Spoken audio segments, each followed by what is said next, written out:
Ever had a season of life where life felt absolutely crazy? You got work, you got kids, you got school, you got sports, you got responsibilities, and all of it seems to take all of your time. And how do you implement everyday spiritual habits to keep you connected to God and each other? Today on the podcast, we're talking to Tyler and Hanna Seymour and try to answer some of those important questions. Let's go. Oh, don't you know it's called ruling out the prison marriage podcast? Okay, we have Tyler and Hanna Seymour with us today. You guys have been married for 12 years, right? 3 kids in a really short time. We'll talk about that in a second. 2 boys and a girl, Isaac, Pax, and Easley, after your maiden name. So sweet. They're a little girl, 5 years old next month. Tyler, you work at Ramsey Solutions, and your wife says that you are an unofficial AV and Apple genius, which is good to know if we ever I have need some anything. Computers that I need you to fix We'll for work free on that. later. Yeah, we'll work on that after. Hanna, you work for your dad, I do. Michael Easley, as a podcast producer and a nonprofit administrator, but you're also an author and a speaker and a homeschool mom and a teacher, and you have your own podcast. Together, you guys like to, you're foodies, right? Yeah. Eat at good restaurants. Yes. Okay, We so love maybe to we'll eat. talk about that. Like, what's your Mm-hmm. favorite in Nashville? That would be fun. And work out in your home gym. We do. Yeah. What is your go-to spot in Nashville? Maybe like some undercover Yeah. place We did not that prep you've you for this, enjoyed eating, because we're on the lookout. Undercover. I don't know if it's super undercover. What would you say? Well, we just went to Abba for Mother's Day. Love that was that. delicious. Mediterranean. What's that? Never heard of it. Mediterranean. Abba. Abba. Yeah. After Okay. the Hebrew for father. Oh. So, Oh, yeah. okay. So I went the Swedish Dancing Queen. disco. No, it's group. just ABA, not ABA. We only go to biblical Dancing restaurants. So I know, I was thinking the And same you listen to ABBA the whole time you're there. Oh, You- disco. yeah, It's yeah, like- yeah. yeah. No. That's No. funny. Mediterranean. Yeah, that was great. Mediterranean. It's great. One here that's most people don't know about is Me Kitchen. M-I Kitchen. Brentwood. Okay. Yeah. It's like Asian fusion, but Okay. it's delicious. So it sounds like you're adventurous in that. Like you're not just like, let's go to Chili's tonight. No, No, it's rare. not so much. We'll say like, oh, we want to go back to that restaurant, but it's kind of rare for us actually to repeat because there's so many new good restaurants always opening in Nashville. So we like trying out new things. Yeah. That's so fun. Well, I know you because I know your dad. Yeah. And you. When did you guys? How old were you when you guys moved to Nashville? I was 24 probably when they moved here. And then I was working I gotcha. in downtown DC at George Washington University. Okay. And then they had been here like a year and I was ready to job search again. And so I said, if y'all are going to stay in Nashville, I will job search in Nashville. But if you're not, I loved DC. I loved GW. But they said, no, I think we're here. And so I got a job at Belmont. And that's what brought me here. And so you grew up in DC. Yeah. Northern Virginia area. Yeah. Tyler, what about you? Where'd you grow up? I grew up in Wisconsin. Wisconsin. Oh, wow. Cheesehead. You cheese, yep. Packers fan? Oh, yeah. Okay, all right. Family, you Functional. can. Oh, for sure. Brett Favre was a guest on our podcast once. Wow. Oh. Not really. I made that up. I mean, would my be father would have He died. sat right there in that Yeah. chair. Yeah. no, Yeah. he My didn't. family's more of a Brett Favre fan than they are Packers fans Oh, most of really? the time. Like when Brett Favre went to the Jets or even Minnesota, they got their jerseys. Yeah. And I was like, wow, y'all really have taken a turn. Yeah. I didn't expect this, but Okay. yeah, Packer games every Sunday. Packers. Every Sunday. Packer Let's Every go. So funny. Yeah. And you guys met here? Yeah. Yes. How'd you How'd you meet? Go for it. Oh gosh. Try to make this short. Tell the whole story. Just how Well, we you met. tell it then. Tyler's little sister Kaylee was a 242 leader at Fellowship when I was a 242 leader at Okay, and Fellowship. that's a local church. Yeah. So yep, and so she knew me and saw me from afar, and of course I was the lead pastor's daughter at the time too. So Yeah. like maybe a little bit more known than just your average 242 leader. And she also was a student at Belmont at the time where I was working. And so she came into my office. She needed something, and as we're talking, is like, you know what? You need to date my brother. And I, again, growing up as a pastor's daughter, everybody wants you to date their son, their nephew, like their grandson.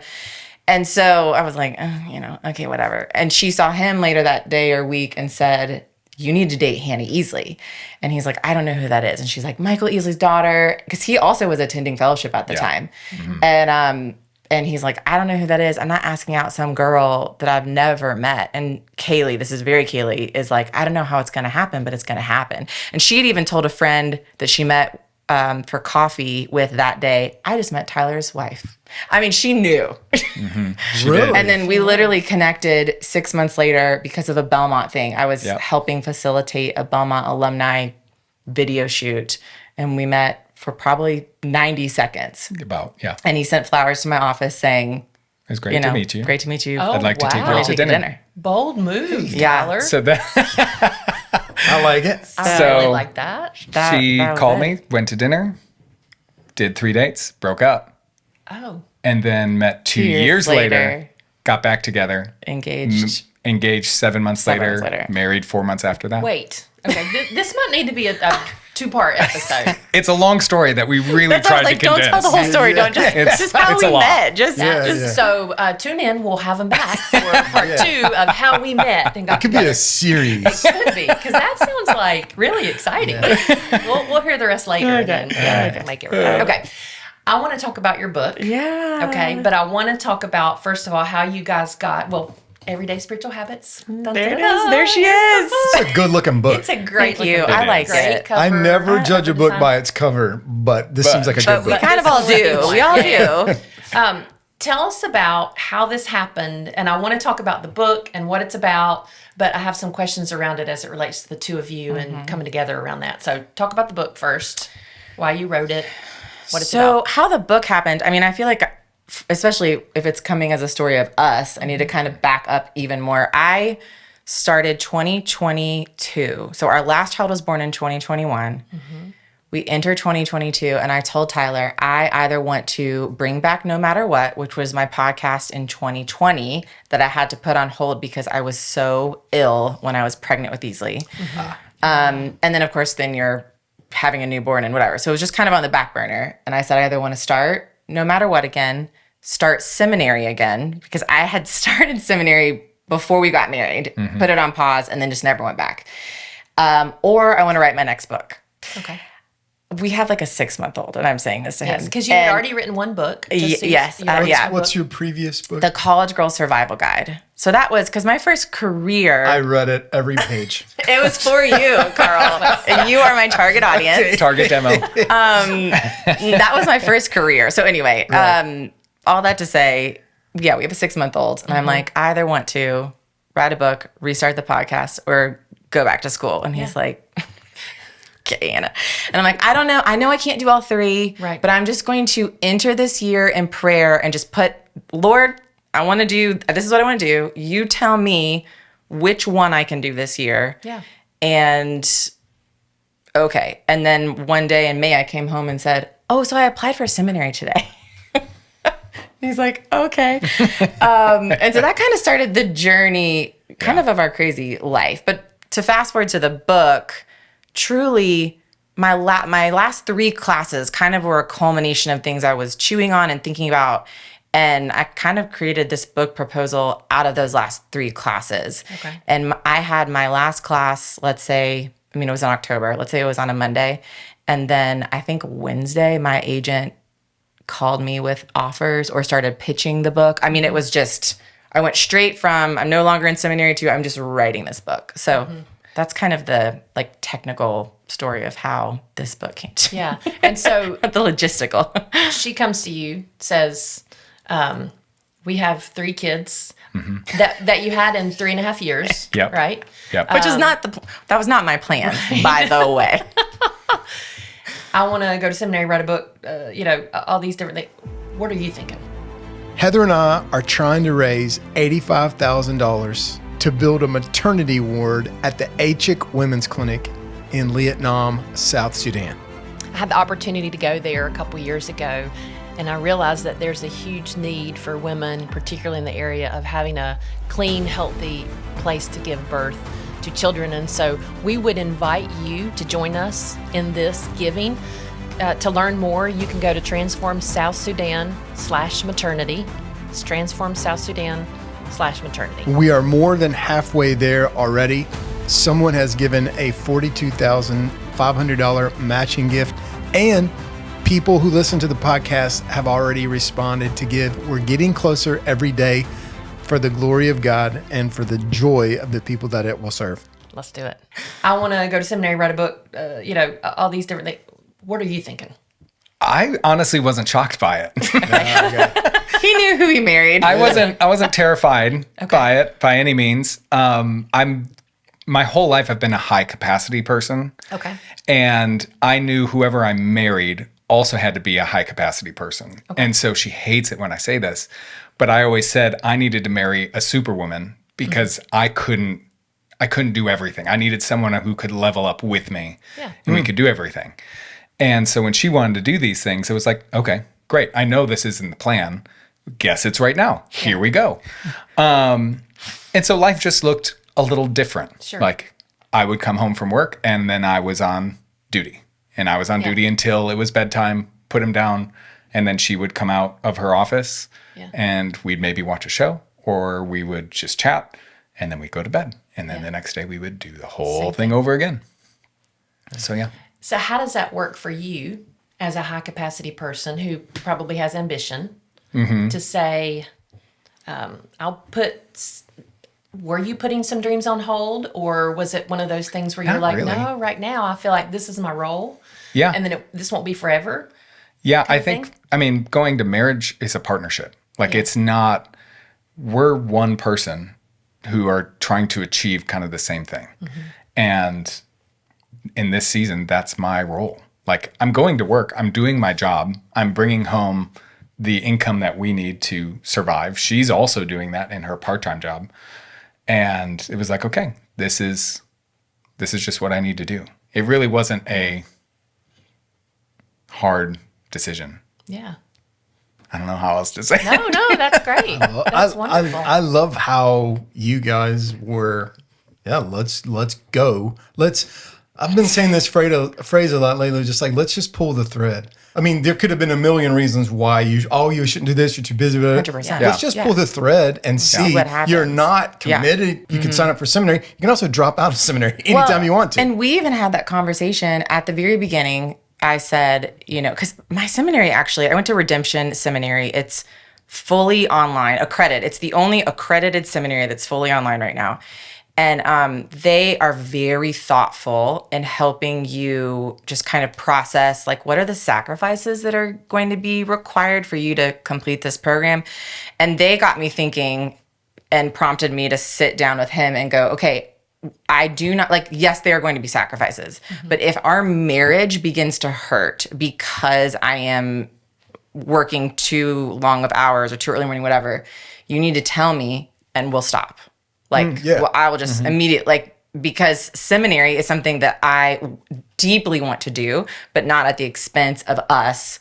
I knew the kids would be fine. I knew it was going to be this that would have the most potential for tension there. And so, and there were even a couple times I feel like I remember sitting down on the couch with you and checking in, like, are we okay? Like, I knew we were okay, but like, are you okay with, I am up at 5 a.m. and in my office until 7 a.m. and then we live our day, and then you get home at 5 and I'm back in my office at 5 until 9 p.m. I mean, it was a grind for 2.5 years. Okay. And it wasn't all roses and rainbows by any means. Okay. Like they're children. They're tiny, tiny children who have meltdowns, who do not want to take a bath. Just your normal kid. As long as they didn't know kind of where she was, it made it a little bit easier. But I still would have to just go and pick them up and be like, you are taking a bath right now. Yeah. And force it to happen. And they all went to bed. They were fine. So how did you, I'm curious how you, it's one thing to be a teammate / roommate. I mean, because you're not necessarily teammates with your roommate, but sometimes we talk about this, you can be back to back, but like, you're doing this, you're doing that, we're working as a team, and that's good. Yeah. But like, as far as intimacy goes, I'm not talking about necessarily sexual intimacy, but I am talking about like really connecting, heart connection. You got to turn face to face to do that. Yeah. So how did you move in that season from being just back to back, which you have to be with little kids anyway, but then add on all these extra things. Yeah. How did you move from, or have fit in pockets of like, we're going to connect with each other face to face and heart to heart kind of thing. Yeah. What'd that look like? I mean, in the exhaustion of getting all 3 kids to bed and bath time and all of that, it'd be like 20 minutes after that, she would walk out of the office and she's been doing something that she loves. It lights her up. She's energized. She just learned something new. So she is all chatty and wanting to talk. And Guess what I meanwhile, just learned in Ephesians? I just got out of a war zone. And there were many times where I had to be like, she needs to connect. This is her. She needs to talk to you. So buckle up, get your face on, and like sit down and have this conversation. This is what she needs. Yeah. And not to say I did that well every time. There were certainly some nights I was like, I can't right now. Like, let's talk about this later. But I think that's how, at least for you, because communication is such a huge part, especially for women, that we kept that going. I think our built-in date nights. I mean, That's we another were great talking one. about this before we sat down. Like we have a date night pretty much without fail every Thursday night. And so to be able, and so I wasn't doing school that night, Yeah. So to come home and know, Yeah. and we're almost always sitting down at a restaurant is probably the, most common thing we do. So we're sitting across the table and really like, okay, what's happening? Like, how are you? Yeah. How did you have that hard conversation with your coworker 2 days ago? How are we feeling about that? I think just like the date night thing. Yeah. You also alluded a minute ago to like kind of like once you got into this flow, then you were all like regularly checking in. Like, Yes. hey, Yes. Always, yeah. which is a habit. Life always happens, and there is no predictable pattern to what's going to happen to us. We can establish Yes. some predictable rhythms that come hell or high water. Hey, this is what I'm committed to. This is what we're committed to. And I think a lot of times it's not like just philosophically committed to it. It's like, no, it's a day. Yeah. It's a time. Yeah. It's a place. Yeah. Yeah. It's a habit. Yeah.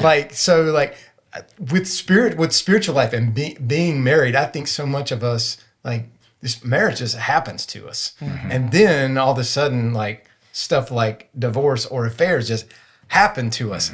But we got there through a process. Yeah. So talk a little bit about that. Like, what from the book?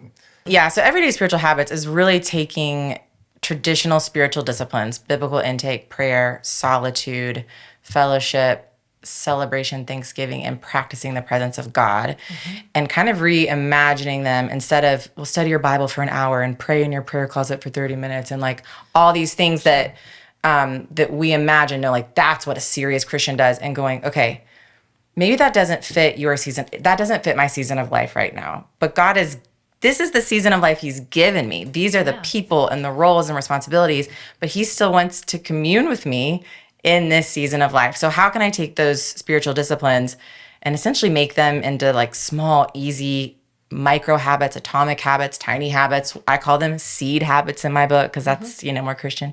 I say Jesus loves seeds. Jesus talked about seeds all the time. Yeah. And sprinkle them throughout your day. And so, thinking about prayer. Well, I used to feel shame that I wasn't praying for my children and my husband the way that I thought I should, which really, I think, had you pressed me, I would have said, I need like a space in my house where I have sticky notes everywhere, and or I'm doing my war zone, or I'm doing laps around my house. I'm going on a prayer walk around my house, and it's like really concentrated time.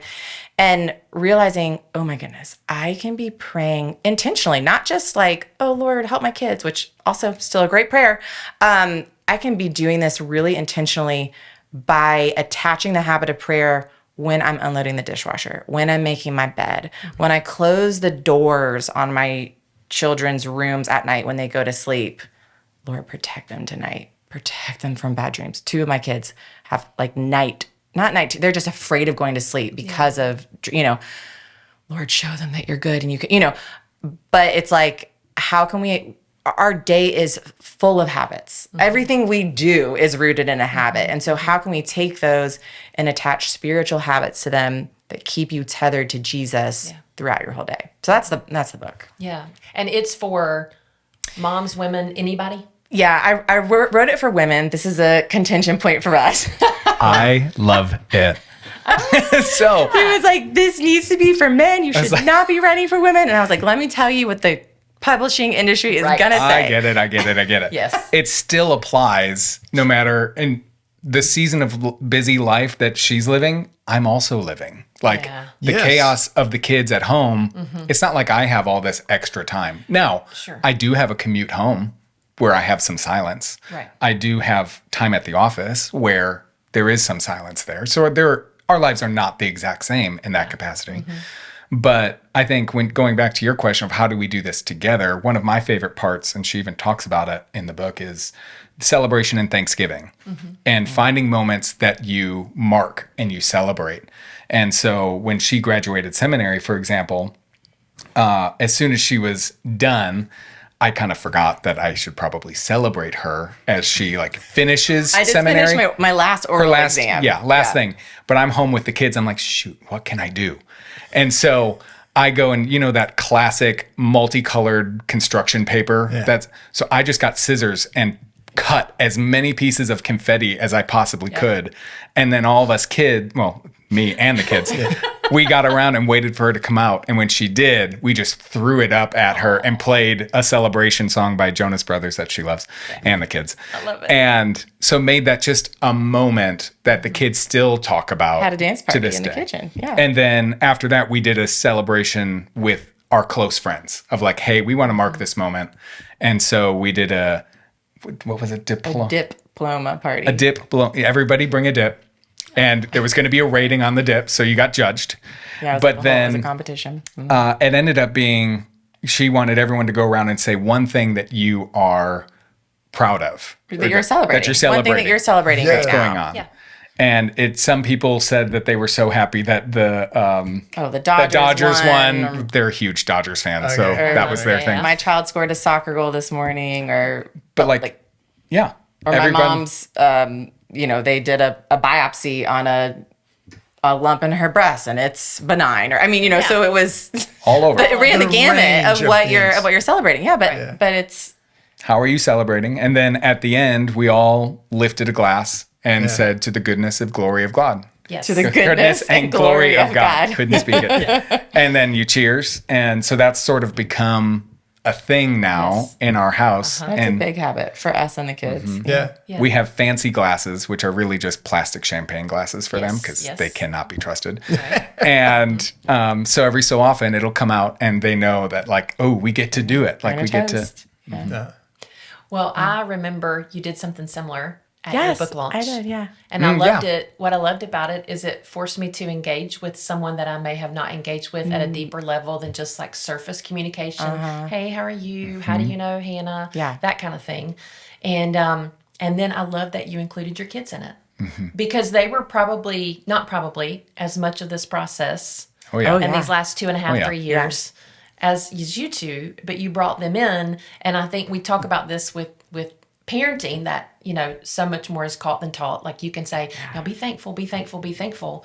But if you show them, and this is how you're thankful, you say it out loud, you engage with another human, you celebrate. And then so this I love because it's not just theory. It's not like, well, you need to practice gratitude. Well, how do I practice gratitude when Yes. I'm wiping bottoms and when Right. I'm working full time and doing a bath time and dinner and all the routines? And so it's lovely that you Yeah. have really practical hands-on ways for busy men and women, right? Yes. To I will have practice. my way. I'll have to do a different cover for the I was men. gonna say Same maybe book. it's And like, it'll be from Different it'll cover. be written by Hank Seymour. there you go. You have a pen name, that kind of thing. That would be funny. I'm into that. I like I it. think it's great. Couple of tweaks and you got a whole nother book. Okay, so I want to know though about what's happening now. Is there a shift? So you've written this book. You're finished with school, right? Congratulations. I Yes, celebrate you. congratulations. For now, guys. For Okay. now, Okay. we are finished. Okay. All right. So, as two high capacity people, I know that the question would be what's next? What is happening now? I mean, I feel like we're just living right now. Yeah, we're just enjoying life at the moment. So where she doesn't have to go into her hobbit hole and disappear for a while. Yeah.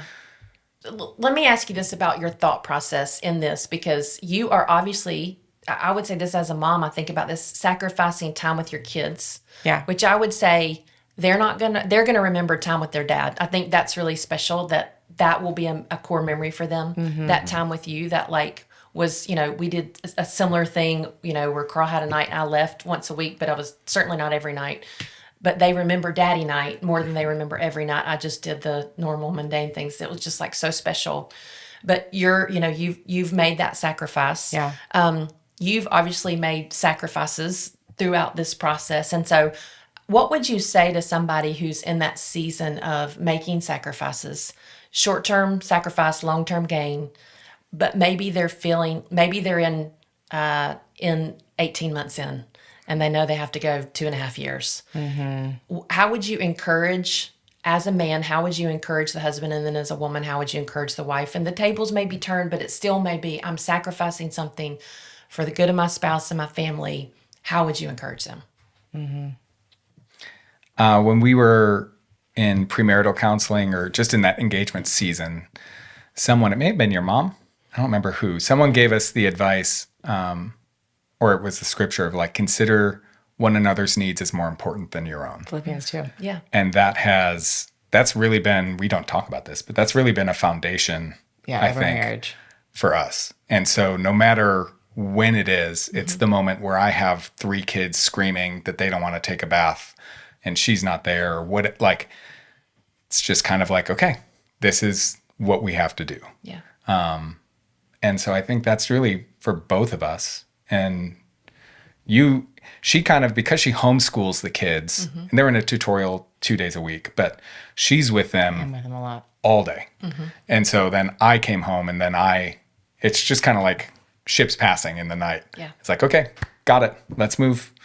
And this is pre-seminary, but we were laughing the other day about, I had forgotten when they were, you mentioned I had 3 babies in 3.5 years. And there was a season of a year, maybe 2, where I would text him and say, when you come home, I'm out. And like that, he would walk in the door and I would literally get in my car and drive around, or I'd go for a walk, or I have got to get out of this house and I need to not have anyone speak to me. And then we were laughing because there was one time, I guess I didn't text him the warning. yes, I was already home at that point. There was no warning. She just disappeared. I just got up and left. I was like, he's like, I think she's coming back. I was like, are you coming back? Yeah, Is this where I find out you're leaving? Like what? It's just the beginning of a country song. Yeah. What's going on? I think God's been really kind to us over 12 years. Our marriage has never been the thing that's like, we've had our ups and downs for sure. Every couple does. But like, it has never been one of the tensions or a main tension. It's always the kids or the overwhelm or extended family or job circuit. It's always been external. It's not really been between us. And that's just God's grace over us. It's a gift. I was thinking about 2 things when you asked about sacrifices. I guess just the encouragement. One, I would say it is fair to ask, are these the right sacrifices? Okay. I do think sometimes we get to a situation and we think, I need to finish this, instead of just reevaluating. And he knows how often with homeschooling, I'm like, Lord, are you sure you want me to do this? Can we reevaluate? This is so hard. And I think it's okay to have those moments of, hold on, like just because we started something doesn't mean we have to finish it. Yes. Or are these sacrifices more than the gain? Talking about sacrificing time with our kids. Pax was maybe 3, maybe 4. I have a video of him. He's sitting at a little art table cutting up construction paper. And I said something like, oh, what are you doing? Can I sit down and whatever with you? And he said, no, I'm busy doing seminary. and like I laughed at the time. But then later that night I thought, okay, what am I doing? What am I doing? Yeah, is this worth it? And talked to a couple friends and they're like, Hannah, honestly, whether or not they'll even remember this, because they were so little when I started it, they're like, if they do, I think they're going to remember that they had a mom who obeyed God's call on her life and still loved them like crazy. But your world doesn't have to be 100% your kids. Yes. And it's good for them to see that your world isn't 100% them. So anyway, yes, there are sacrifices, but sometimes what we're teaching our kids through those sacrifices is so much better. The other thing that I've been thinking about a lot is I had a conversation with a woman the other day who recently wrote a quick guide on the spiritual discipline of worship. Mm-hmm. And we were talking about how in the Old Testament, worship always required sacrifice. Like the Israelites, when they went to worship Yahweh, they were sacrificing blood of animals, of wheat, barley, fats, incense. They were always giving something. And I was thinking about how for us, when we think about living a life of worship, well, it's a sacrifice. What is Romans 12? Yeah. Your spiritual living worship sacrifice. Is you are offering your life as a living sacrifice. And so I think sometimes when God calls us to do something, we might be afraid or not want to because of the cost. And it's like, if this is what the Lord is calling you to do, then this sacrifice is worship, and He's going to use it. But again, make sure it's what He's asking you to do, and not just something that you've decided. Yeah, and remembering that He's not going to call us to something that doesn't cost. Yeah. Yeah, which is crazy because I think we forget that. Yeah. I think. I mean, you're reminding me, right now, and just in this conversation, like when people are worshiping God in the Bible, they are doing so at a cost. Yeah, that's always worth it. Yeah, it's always it's always an invitation to something more, something deeper, something more meaningful.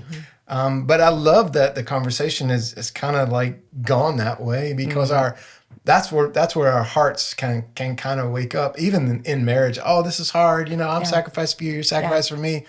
Well, actually, the point of it is exactly that. Yeah. That like whatever we put into this could be consumed by the Lord. Yes. And rise to Him as an offering. Yes. And it's fragrance, and it fills up a home, it fills up a community, fills up relationships, and people watch it, but they watch it in the way that you watch something get consumed. It's a good thing, and it's a costly thing. Yeah. That's so good, Carl. Spiritual habits, practice every day. Okay, so tell us where can we find this? Where's the best place to buy it? Anywhereonline.com. You just Barnes & Noble. Anywhereonline.com. Yeah. Okay. That's awesome. Let me look at this book. Yep. So it looks great. Everyday Spiritual Habits. Where can we find you social media? HannahSeymour.com is the website, but on Instagram, I'm Hanna E. Seymour. Okay. And Hannah with no H at the end. Yeah, no H at the end. Seymour is M-O-U-R. I've got too complicated. When you were given at birth, That's when right. you married into. I know. It's not great. It's not great, but here we are. Okay. And you're available then to speak and teach Yes. all the things. Yes. I love it. What about you, Tyler? Where can I get in touch with you? Oh, I'm all. He's private I'm off everywhere. The grid. Okay. Off the grid. I love that. I love it. Well, when we get together and write our man book, I'll be sure to reach out via letter. Carrier pigeon. I was going to say he prefers Express from Tyler. That's awesome. Well, thank you guys for being on today. Oh, man. We appreciate it. And one of the things that we always say when we end is that we're together on purpose in our marriages. So, together on purpose. Together on purpose. I like it. You can say it too. Great. I love you guys. Thank you for having us. Thank you. Yeah. Thank you. Every week we love to pray for married couples. And so if you have a prayer request that you would like to share with us, we invite you to email us at hi@carlandheather.com. That's hi@carlandheather.com. These prayer requests are kept completely confidential, but Carl and I will commit to praying for you every week. So we'd love to hear your prayer requests so we can link arms with you. We know that some of you listen to the podcast, but you're not subscribed yet. So if you watch it or listen on YouTube, Apple Podcasts, Spotify, please subscribe so that we can continue creating this content for you and for your friends. It's a big deal. It helps us so much. So please subscribe to the channel.